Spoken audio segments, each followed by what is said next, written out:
Vinegrad v jeseni. 2 leti po očetovi smrti je Elda Piščanec postala oskrbnica dvorca Vinegrad pri Dobrni. Posvečati se je morala tudi kmetijskemu delu, zaradi česar je njeno ustvarjanje nekoliko trpelo. Kljub temu je razstavljala doma in v tujini.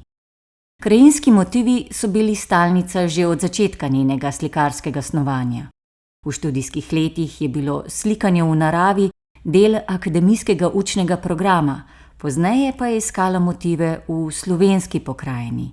Velik navdih ji je bil prav lastni dvorec. V domačem dvorcu se je njena življenjska pot tudi zaključila. Umrla je leta 1967 v času, ko so v Celju pripravljali retrospektivo njenih del.